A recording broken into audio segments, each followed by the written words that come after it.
Hey everybody, and welcome to another live stream from Northeast Christian Apologetics. My name's Simon Williams, and today's live stream is the Monday night book study that we do every Monday night at 6 p.m. Eastern Time. Today we are continuing our reading of The Reason for God by Tim Keller. This is Tim Keller and his, this is late Tim Keller, and his ministry is Gospel in Life. They're still doing good things, blogs and stuff. So go ahead and check them out. Just a reminder, you can get this book at christianbooks.com as well as Amazon. So these prices may not be accurate, but the books are still there. All right, so today we're going to be jumping into chapter 2 of The Reason for God. And chapter 2 deals with suffering. So it's basically the problem of evil, which has been kind of coming up a lot in my life recently. And it always seems to come up when I'm about to read about it or do a video on it. This is no different. I recently posted online on my Facebook and in certain groups talking about an interesting correlation with the trolley problem and the problem of evil, where it seems like the trolley problem is a classic dilemma, moral dilemma, dealing with how do we deal with a trolley going down a track and the track splits, and after the split there is a person on the track, and on the other side there's 5 people on the track, but you are situated at a switch that can switch the trolley to taking it off the track from hitting 5 people to hitting just 1 person. So or any kind of variation thereof. And a major point of the dilemma is to demonstrate that certain moral features of the world don't really work, and mainly it's because I think that we have a lack of knowledge. We have a lack of knowledge with regard to the moral landscape, as well as the what's happening, the state of affairs, what's happening with the people, how they got there, what are their potentials, what are their why are they in that location? Have they done anything evil in the past? Things of that nature. What was the state of their character? And so it makes the moral dilemma very difficult for us, because we're so cognitively finite, as I like to put it. But maybe that's not the best way to put it. But I like to say that. And so, but the reason why I think that it's helpful with regard to it's related to the problem of evil, especially the evidentiary problem of evil, is because the evidentiary problem of evil, or the probabilistic version of the problem of evil, deals with probability calculation. And probability of calculation or assessment deals with our level of knowledge. And so if the trolley problem demonstrates that we are poorly positioned to make moral judgments in certain situations, that means that we're poorly positioned to challenge God, if God is omniscient. So he would know all the states, all the states of everything, and he actualizes the scenarios in accordance with that kind of knowledge. And so we lack the knowledge to question him on his decisions. So, Dr. Keller, Timothy Keller, he's going to be talking about the problem of evil, and he's going to be doing it mainly from a pastoral position. And so he's not going to be as philosophically rigorous as like when we talked about the problem of evil with In On Guard with Dr. William Lane Craig. But it's still going to be good stuff, because many times a pastoral kind of understanding of the problem of evil is more beneficial to most people. Not very many people are equipped to handle the philosophical conversation of the problem of evil. But it's still good for you to study it on your own, in order to gain a better understanding of the problem of evil, how to deal with it yourself, and to find what is to you an intellectually satisfying answer for the problem of evil. Okay, and I've said in the past that I personally find the theistic skepticism or skeptical theism approach to the problem of evil to be the most intellectually satisfying for me, mainly because I think that it's the answer that God himself gives to Job. But a great introduction to the problem of evil and Christian answers to it would be found in a book like this. I know it's backwards, but it's God and the Problem of Evil, 5 Views. So that would be a good introduction to this topic. Just as before, Timothy Keller jumped straight into it. So like last week, we were talking about religious pluralism. That was like the last topic that Dr. Craig hit on in his book, but while the Problem of Evil was like the 7th or 8th. But this one is number 2 on the list. And without further ado, let's go ahead and jump over to the book. All right, so chapter 2, how could a God allow suffering? And just like last week, Keller opens up with some quotes that are relevant to the discussion. I just don't believe the God of Christianity exists, said Hillary, an undergrad English major. God allows terrible suffering in the world. So he might be either all-powerful, but not good enough to end evil and suffering, or else he might be all good, but not powerful enough to end evil and suffering. Either way, the all-good, all-powerful God of the Bible couldn't exist. This isn't a philosophical issue for me, added Rob, Hillary's boyfriend. This is personal. I won't believe in a God who allows suffering, even if he, she, or it exists. Maybe God exists, maybe not. But if he does, he can't be trusted. This is the thing, like there's a lot of people out there who will say that maybe the Christian God exists, but he's not really God, because one definition of the word God would be a being that is worthy of worship. And so Rob here is saying that this being might exist, but he's not worthy of my worship.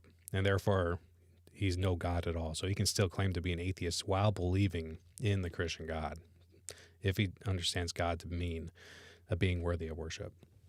So keep that in mind when you're talking to people and have an engagement with the atheists. Like, ask them, what kind of atheist are you? How do you define God? What is the kind of being that you're talking about when you're talking about God? All right, so Keller continues, for many people, it is not the exclusivity of Christianity that poses the biggest problem. It is the presence of evil and suffering in the world. Some find unjust suffering to be a philosophical problem, calling into question the very existence of God. For others, it is an intensely personal issue. They don't care about the abstract question of whether God exists or not. They refuse to trust or believe in any God who allows history and life to proceed as it has. In December 2004, a massive tsunami killed more than 250,000 people around the rim of the Indian Ocean. Over the following weeks, newspapers and magazines were full of letters and articles asking, where was God? One reporter wrote, if God is God, he is not good. If God is good, he's not God. You can't have it both ways, especially after the Indian Ocean catastrophe. Despite the confident assertion of the columnist, the effort to demonstrate that evil disproves the existence of God is now acknowledged on almost all sides to be completely bankrupt. Why? Evil and suffering isn't evidence against God. Philosopher J.L. Mackie makes this case against God in his book, The Miracle of Theism. He states it this way.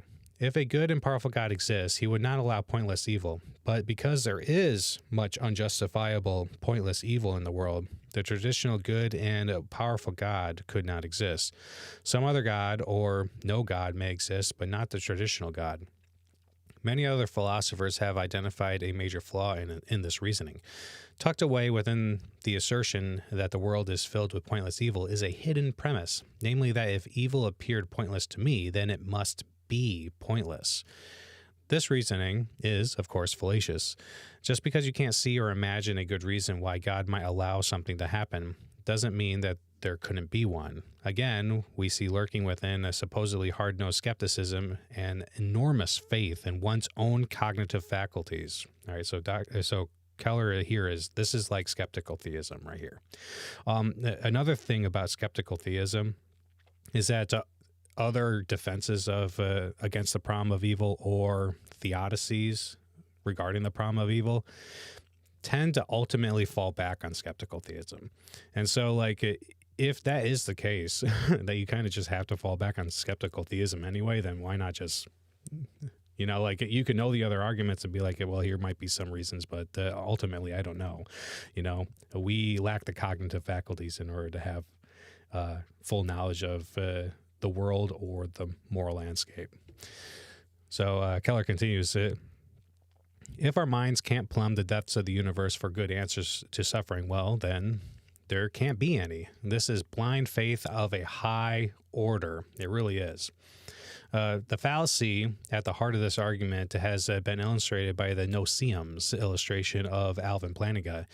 If you look into your pup tent for a St. Bernard and you don't see one, it is reasonable to assume that there is no St. Bernard in your tent. But if you look into your pup tent for a no-see-um, an extremely small insect with a bite out of all proportion to its size, and you don't see any, it is not reasonable to assume they aren't there. Because after all, no one can see them. Many assume that if there were good reasons for the existence of evil, they would be accessible to our minds, more like St. Bernards than like no-see-ums. But why should that be the case?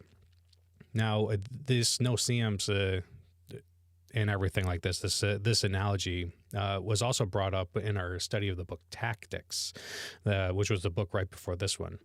So the problem of evil has come up a couple times in our reading, and it's going to be one that comes up regularly because atheism does not really have a lot of arguments in favor of its position. There really is just like the problem of evil and versions of the problem of evil, which would include like the hiddenness of God, as well as Old Testament atrocities. These kinds of things are versions of the problem of evil. Not to mention the logical version of the problem of evil, the probabilistic version of the problem of evil. These are versions of the problem of evil. And then you can go into like the problem of communication, which again would be a problem of evil version, and also New Testament reliability and also incoherencies with the notion of God himself. Those are like, that's it. That's about it. All right, so Keller continues, this argument against God doesn't hold up, and not only to logic, but also to experience. As a pastor, I've often preached on the story of Joseph in Genesis. Joseph was an arrogant young man who was hated by his brothers.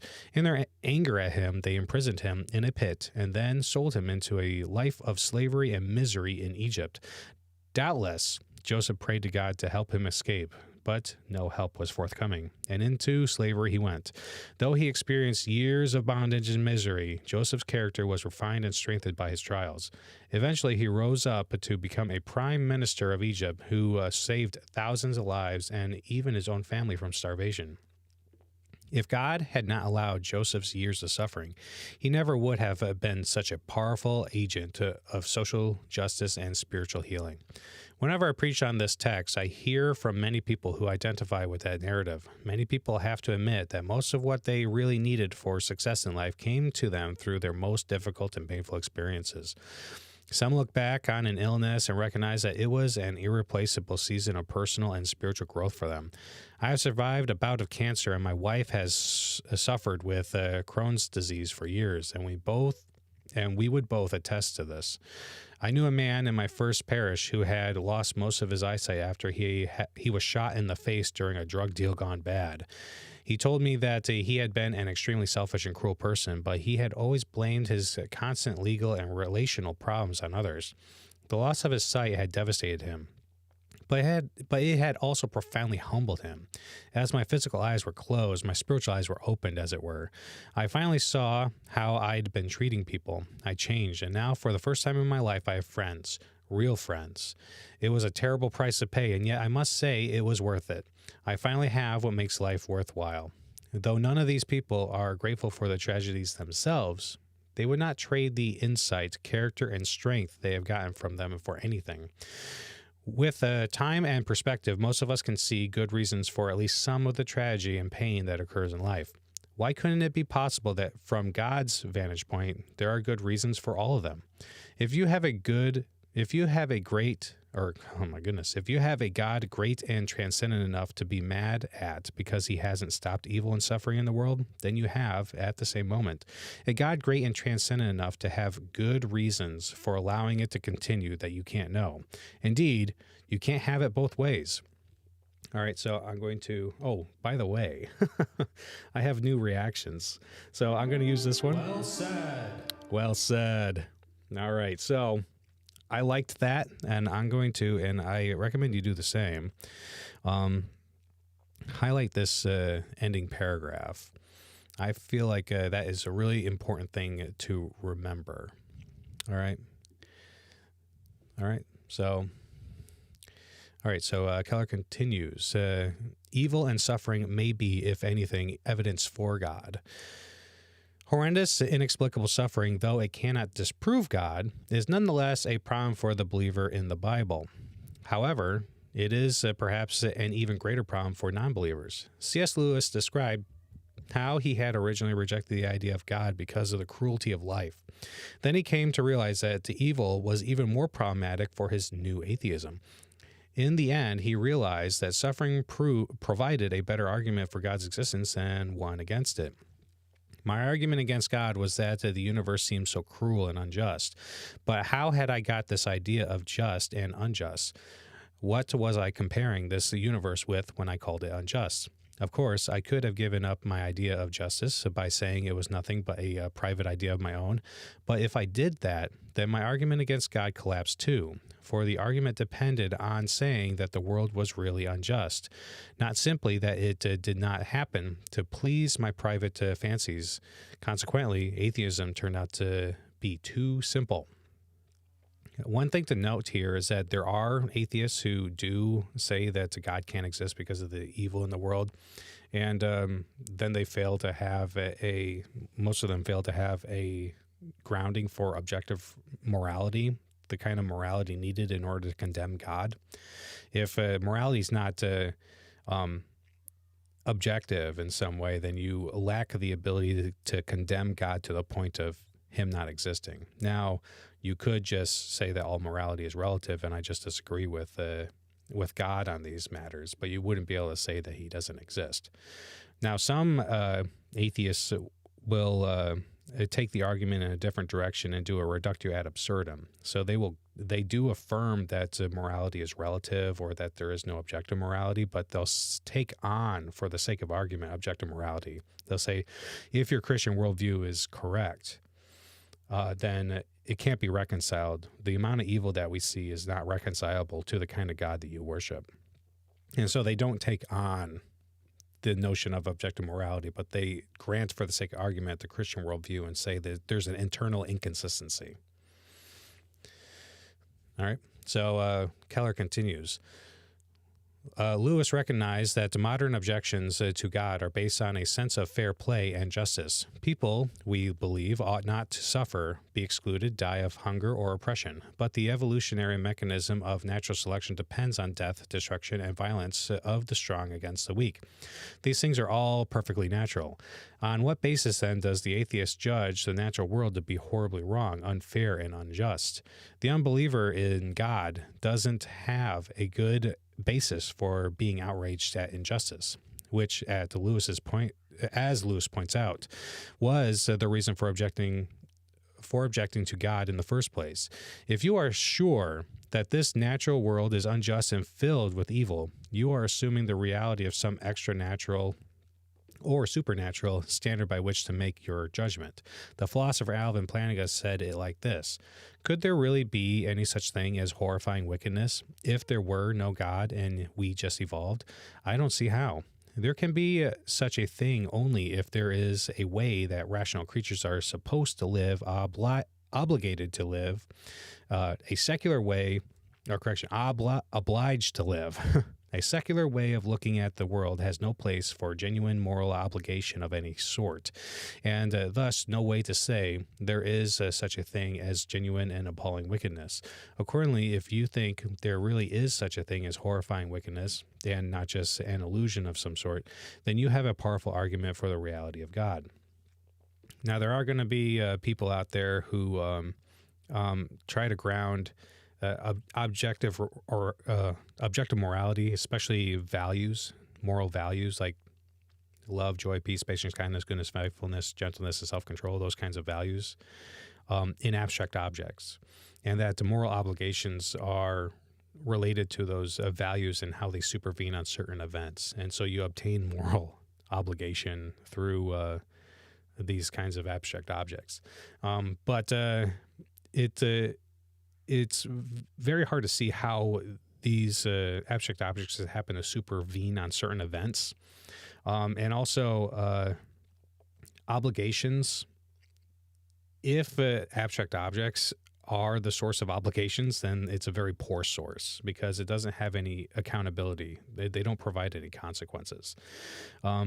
So you're kind of stuck with a weaker theory of morality, a weaker ethical framework than like a Christian framework, because God provides that accountability. God provides that justice. God provides that those consequences for evil action. So like if somebody shoots up a supermarket and then goes to his car and shoots himself in the head, he didn't get away with it, but on like Dr. Wielenberg's model of morality, he did. All right, so Keller continues, in short, the problem of tragedy, suffering, and injustice is a problem for everyone. It is at least as big a problem for non-belief in God as for belief. It is therefore a mistake. My goodness, I'm having trouble reading today. It is therefore a mistake, though an understandable one, to think that if you abandon belief in God, it somehow makes the problem of evil easier to handle. A woman in my church once confronted me about sermon illustrations in which evil events turned out for the good. She had lost a husband in an act of violence during a robbery. She also had several children with severe mental and emotional problems. She insisted that for every one story in which evil turned out for good, there was 100 in which there was no conceivable silver lining. In the same way, much of the discussion so far in this chapter may sound cold and irrelevant to the real-life sufferer. So what if suffering and evil doesn't logically disprove God, such a person might say? I'm still angry. All this philosophizing does not get the Christian God off the hook for the world's evils and suffering. In response, the philosopher Peter Kreeft points out that the Christian God came to earth to deliberately put himself on the hook of human suffering.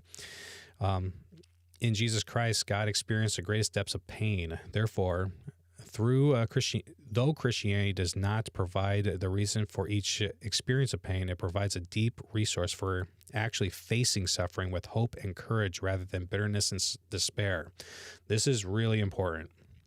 Okay? This is a really important feature of the problem of evil. All right? The problem of evil is not just a problem for theists. Everybody has to deal with the problem of evil. The problem of evil doesn't just go away when you stop believing in God. What is the point of preferring a world in which God doesn't exist over a world in which God does exist with this kind of suffering in it? Okay, we know that this kind of suffering exists. If the Christian worldview were true, then what you have is you have this hope. You have this hope that this life isn't all there is. For the person who has a terminal illness of extreme pain, that person has the hope that God can heal them, as well as the hope that if they do perish as a result of their illness or as a result of some other suffering, that they move on to being in a closer relationship with God and Jesus Christ, that the pain that they feel in their body, the suffering that they feel in their body regularly, like chronic pain and stuff like that, will be gone after the resurrection, that they have a hope to be resurrected unto a new life. Just as Paul says that this corruption needs to put on uncorruption, and this mortal needs to put on immortality. This strikes home to me personally as well, because my brother was born with kidney failure, and he suffered his whole life with that problem. And so this was something that he hoped for as a Christian, that there's nothing that we could do about his kidney failure. His only working kidney was from my mom in a transplant. And so there was no scientific hope. If God doesn't exist, he had no hope. And when this would be the entire life that he experienced, and he was going to suffer the whole time and then die, and that's it. But if Christianity is true, then that's not it, And so this is a huge part of the problem of evil. Christianity provides a hope that atheism simply does not have, not even close. So if it is the case that we do not know for a fact that God doesn't exist, then why prefer a world in which God doesn't exist? And you'll find that a lot. When you start contrasting the atheistic worldviews with the Christian worldview, you'll find that there is literally no benefit for holding to an atheistic worldview. It doesn't provide any further explanatory scope or power or anything like that. Any explanation that's available to the non-Christian, to the atheistic world, the adherent of an atheistic worldview, that explanation is available to the Christian. The only exception is with regard to the resurrection and the life, the death, burial, and resurrection of Jesus Christ. That needs to be demonstrated to be true for Christianity to be true. But luckily for us, we have sufficient evidence to reasonably infer that Jesus did rise from the dead. You are well within your rights to be a Christian. Well within your rights. All right, so Keller continues. Comparing Jesus to the martyrs, the gospel narratives all show that Jesus did not face his approaching death with anything like the aplomb and fearlessness that was widely expected in a spiritual hero. The well-known Maccabean martyrs who suffered under the Syrian ruler of Antiochus Epiphanes, were the paradigms for spiritual courage in the face of persecution. They were famous for speaking defiantly and confidently of God, even as they were having limbs cut off. Contrast that with the demeanor of Jesus, who is depicted as profoundly shaken by his impending doom. He began to be deeply distressed and troubled, saying, "My soul is overwhelmed with sorrow to the point of death." Luke describes Jesus before his death as being in agony and describes a man with all the signs of being in physical shock. Matthew, Mark, and Luke all show Jesus trying to avoid death, asking the Father if there isn't some way out of it. "If it be your will, take this cup from me."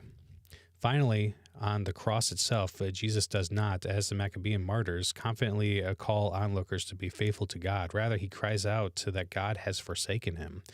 On the cross, Jesus suffered a 3-hour-long death by slow suffocation and blood loss. As terribly painful as that was, there have been far more excruciating and horrible deaths that martyrs have faced with far greater confidence and calmness.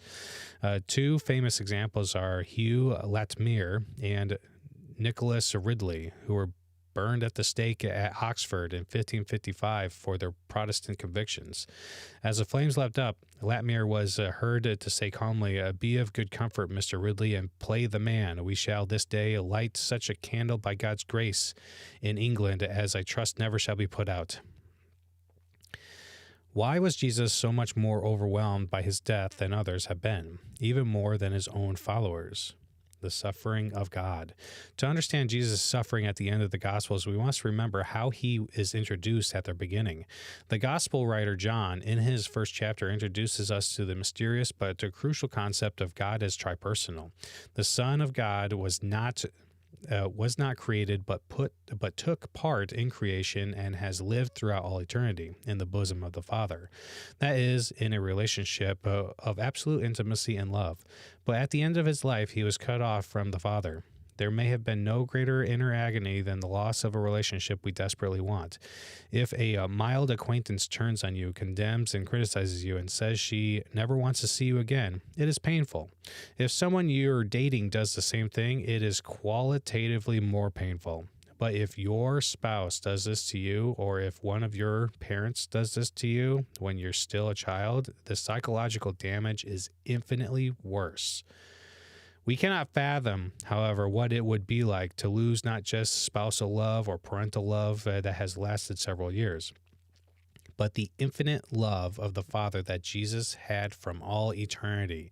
Jesus' suffering would have been eternally unbearable. Christian theology has always recognized that Jesus bore, as a substitute in our place, the endless exclusion from God that the human race has merited. In the Garden of Gethsemane, even the beginning and foretaste of this experience began to put Jesus into a state of shock. New Testament scholar Bill Lane writes, Jesus came to be with the Father for an interlude before his betrayal, but found hell rather than heaven open before him, and he staggered. On the cross, Jesus' cry of dereliction, my God, why have you forsaken me?" is a deeply relational statement. Lane writes, the cry has a ruthless authenticity. Jesus did not die renouncing God. Even in the inferno of abandonment, he did not surrender his faith in God, but expressed his anguished prayer in a cry of affirmation, my God, my God. Jesus still uses the language of intimacy, my God, even as he experiences infinite separation from the Father, redemption and suffering. The death of Jesus was qualitatively different from any other death. The physical pain was nothing compared to the spiritual experience of cosmic abandonment.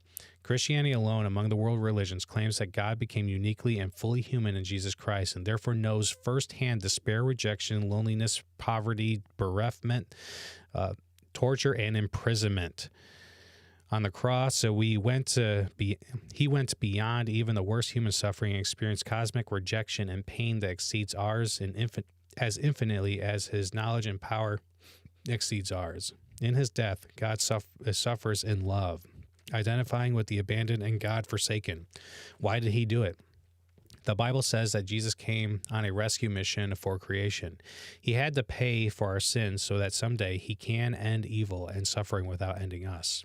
This is a really important thing to understand, too. When Jesus went to the cross and everything, he was experiencing the separation from God. A lot of the martyrs and the people suffering, Christians suffering, will talk about how God comforts them. The Holy Spirit comes in and provides you with the power to persevere through the suffering. So while Christians may have endured more terrible tortures and more terrible deaths than Jesus, they were empowered by the Holy Spirit to endure.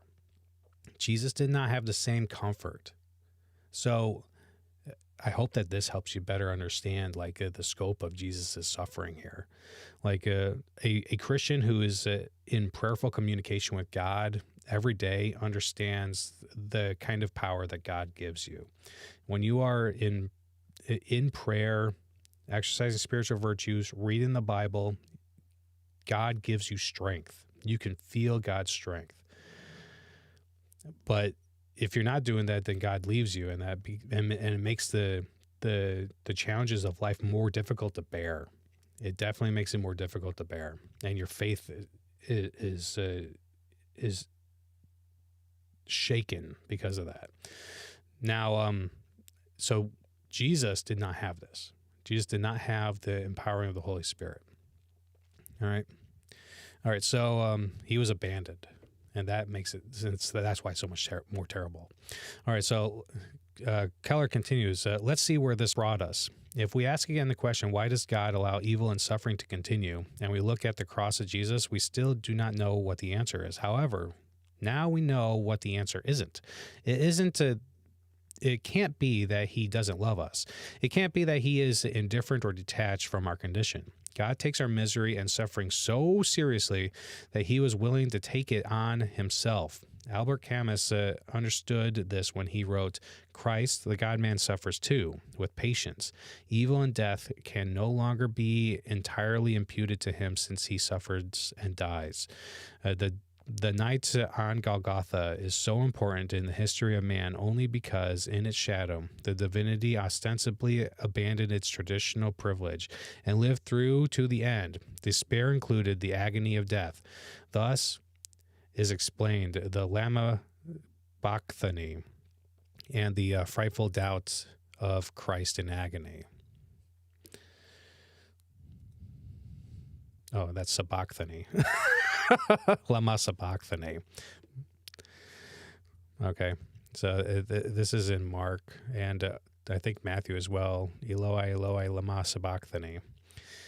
All right, so Keller continues, so if we embrace the Christian teaching that Jesus is God and that he went to the cross, then we have deep consolation and strength to face the brutal realities of life on earth. We can know that God is truly Emmanuel, God with us, even in our worst sufferings, resurrection, and suffering. I think we need something more than knowing God is with us in our difficulties. We also need hope that our suffering is not in vain. Have you ever noticed how desperate the families of lost loved ones are to say that? They work to reform laws or change social conditions that lead to the death. They need to believe that the death of their loved ones that led to the death. They need to believe that the death of their loved ones has led to new life, that the injustice has led to greater justice. For the one who suffers, the Christian faith provides a resource, and not just its teaching on the cross, but also the fact of the resurrection. The Bible teaches that the future is not an immaterial paradise, but a new heaven and a new earth. In Revelation 21, we do not see human beings being taken out of this world into heaven, but rather heaven coming down and cleansing, renewing, and perfecting this material world. The secular view of things, of course, sees no future a restoration after death or history. And Eastern religions believe we lose our individuality and return to the great all-soul. So our material lives in this world are gone forever. Even religions that believe in a heavenly paradise consider it a consolation for the losses and pain of this life and all the joys that might have been. The biblical view of things is resurrection, not a future that is just a consolation for the life we never had, but a restoration of the life you always wanted. This means that every horrible thing that ever happened will not only be undone and repaired, but will in some way make the eventual glory and joy even greater. A few years ago, I had a horrible nightmare in which I dreamed that everyone in my family had died. When I awoke, my relief was enormous, but there was much more than just relief. My delight in each member of my family was tremendously enriched. I looked at each one and realized how grateful I was for them, how deeply I loved them. Why? My joy had been greatly magnified by the nightmare. My delight upon waking took the terror up into itself, as it were, so that in the end my love for them was only greater for my having lost them and found them again. This same dynamic is at work when you lose some possession you take for granted. When you find it again, having thought it was gone forever, you cherish and appreciate it in a far deeper way. In Greek, specifically Stoic philosophy, there was a belief that history was an endless cycle. Every so often, the universe would wind down and burn up in a great conflagration called the palingenesia. Palingenesia? Let's see if we can get what this is. Nope. All right, so sorry about that. I need to make sure that I can pronounce all these words. After which history, having been purified, started over. But in Matthew 19:28, Jesus spoke of his return to the earth as a palingenesis.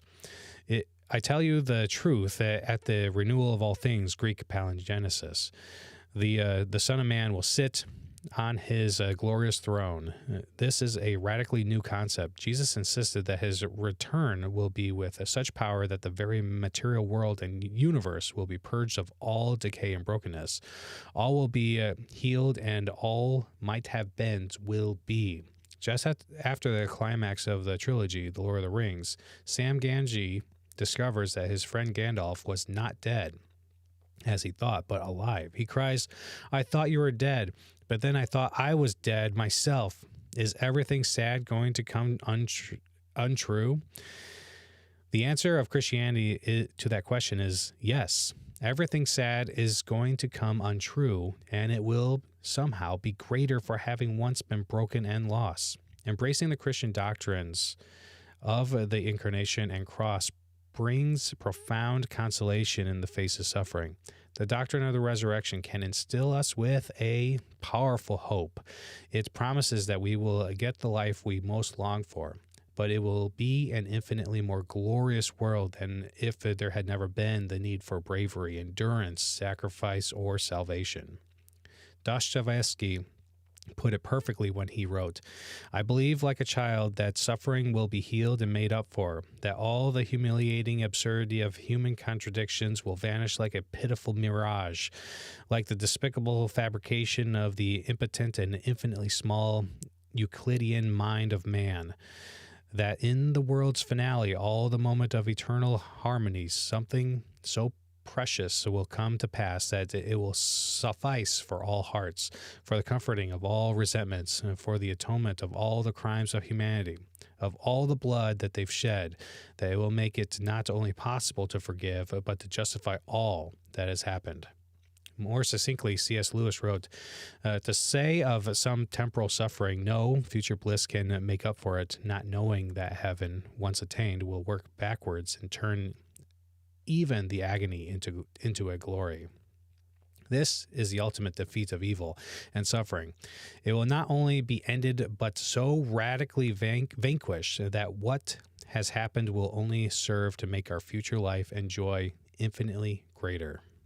All right, and with that, we've reached the end of the chapter. All right, you know what that means? That means that we get to celebrate. Woohoo! Great job, everyone. Thank you for being with me for the reading. Thank you for popping in and taking a look at what we're doing here and being a part of this tonight. And if you're on YouTube and watching later, thank you for watching. Really appreciate it. So the problem of evil is a big, big topic, you know, and Timothy Keller just kind of scratches the surface here, but I think he does it in a great way. He does it in a slightly different way than Dr. Craig does. More than a slightly different way, but I like it a lot. I think it's really reachable to people, this pastoral kind of view. So, furthermore, talking about this vanquishing, there's also aspects of the problem of evil in which people are like, well, you know, why does there need to be evil and suffering in the world? And it's also the case that something that wasn't mentioned in this book is that there are some goods out there that wasn't directly mentioned in this book. There are some goods out there that require evil in order for them to obtain, such as like self-sacrifice or especially forgiveness. Forgiveness is a good that can only occur if there is some kind of wrong. All right, or some kind of evil, and in order for the forgiveness to be legitimate. And so that is an aspect of the problem of evil that needs to be addressed as well, you know, or considered, that some evils are necessary in order for some goods to obtain. And there's other ways to go about addressing the problem of evil. You know, Gottfried Leibniz, you know, his take on the problem of evil was that yes, there is evil, but it must be morally justified because God is a perfect being, and so He would only create the best possible worlds. All right, and so he's saying that there are no worlds better than this one. You know, when taking into consideration, if you had the God's omniscience and you knew what God knew, then you would agree with God that there are no worlds better than this one. There may be worlds that are comparable with regard to their status as bestness. There may be an infinite number of worlds in which they are equally best, but there are no worlds that are better. And so there's a lot of ways to go about this. And like I said earlier on, you know, there's a lot of views out there like this book. And this is only addressing 5 views, you know. So I encourage you guys to look into the problem of evil yourselves and also to study it. Don't be afraid of it. Prayerfully consider what people say on the matter. If you have questions on it, see what Christian philosophers, Christian theologians are saying regarding the problem of evil, just like you are here coming in and taking a look at Tim Keller's The Reason for God and other books, you know, books by, or like On Guard with Wayland and Craig that we mentioned, and also tactics. Greg Kokel talks about this a bit too. All right, so anyway, I appreciate you guys coming out tonight, and I am looking forward to seeing you next week when we discuss chapter 3 of this book, which is going to be Christianity is a Straitjacket. All right, so I'll see you next Monday at 6 p.m. Eastern Time, and have a great night, and God bless. Hey, before you go, I hope you enjoyed today's enlightening discussion during our Christian Apologetics book study. It's always a blessing to come together to explore our faith and grow in our understanding. Your participation means the world to me, and I'm grateful for your continued support of Northeast Christian Apologetics. Remember, you can stay connected with me and access valuable resources by visiting my website at nechristianapologetics.com. There you'll find a wealth of articles, videos, and recommended reading material to deepen your knowledge of Christian apologetics. If you're as passionate as I am about equipping believers to defend their faith and engage in meaningful conversations, you can also support this ministry in various ways. One way to support this work is through patreon.com. By becoming a patron, you'll have access to exclusive content, early access to our discussions, and a chance to connect with like-minded individuals who share your passion for Christian apologetics. If Patreon is not your style, some people prefer to give me a one-time tip. And if you'd like to do that, then feel free to do so through Venmo or Cash App. But of course, there are many ways to support me. By praying for this ministry, sharing the content on social media, or simply spreading the word about what I do. Every bit of support goes a long way in helping me fulfill my mission. Once again, thank you for joining me today. Your presence and engagement enrich these discussions, and together, we're on a journey to strengthen our faith and share the good news with others. Stay tuned for more exciting book studies, thought-provoking discussions, and opportunities to grow your Christian apologetics journey. I look forward to seeing you again.